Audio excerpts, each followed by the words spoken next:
Morning. Yes, we're back with another episode, another rider. Today we're honoured to have a game designer, board game designer in the house. He's also a crypto from the early days, so hopefully we can all learn. I was a quiet type, stayed with my group of nerds, didn't have much going on, just read comics, hung around with my friends, played video games. Nothing much really. I've always had a love for games, but it's not something that I could start developing because back then I was living in Nigeria. Materials to develop, or will I say the opportunity to develop such board games weren't really made available. But now, after the COVID lockdown, I found out that I had time on my hands to work on the game. It's something I started designing back in 2016, but in 2020, I had a lot of time on my hands. We developed the game further. Right now, we are finalizing it. It's aimed at age groups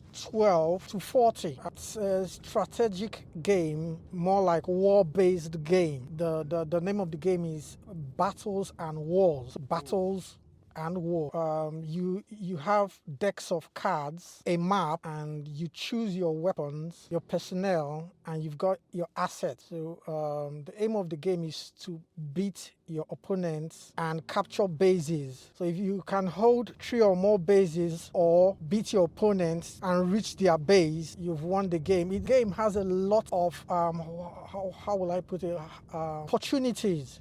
You could make your own rules. Growing up, I heard about the Dungeons and Dragons. Really couldn't get my hand on one. As I got into video gaming, I found out that it was limited in what you could do. Board games, you could do a lot more with board games than video gaming. I knew how to draw better so that I wouldn't need to outsource so much of the graphic design. The time required to put together a board game.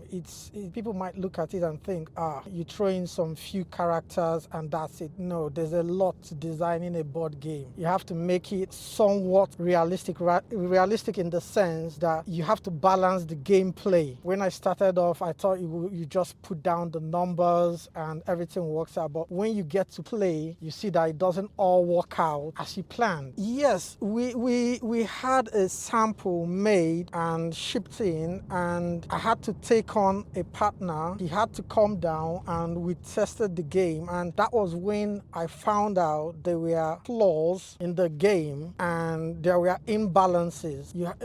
Having him come over and play it made me realize that a lot of things were out of place. Not only because of financial reasons, but he also has a love for board games, and we had always loved games growing up. So he saw it as something he would like to also invest his time and money in. Wow, you'll be surprised. It gets quite high because, like I said, if I knew graphics design and my art was as good as those I outsourced it to, I wouldn't have spent as much I had spent now.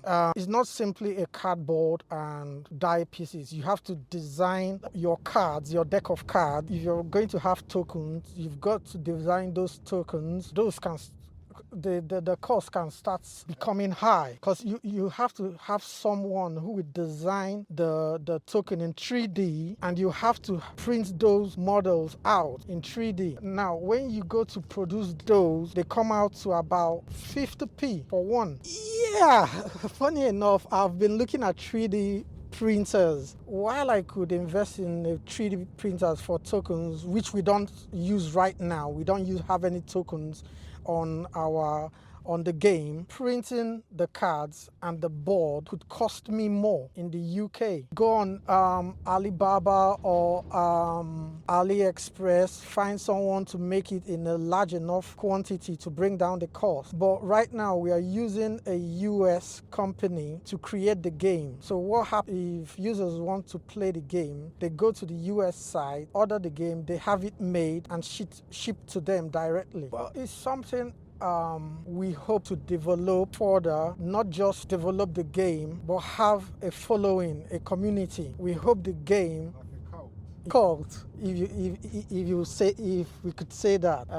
We hope it's something everyone could enjoy. The game is currently on the site www.battlesandwars.com. We're also on Twitter. Our handle is at Battles and Wars on Twitter. On Facebook, the handle is also at Battles and Wars. Hopefully, the game would be launched by January next year. Okay, well that's good.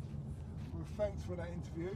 And just to let everybody know, when he says wars, it's W-A-R-S. S. Yeah. Well, thanks a lot for that, and we wish you well. Thank you very much.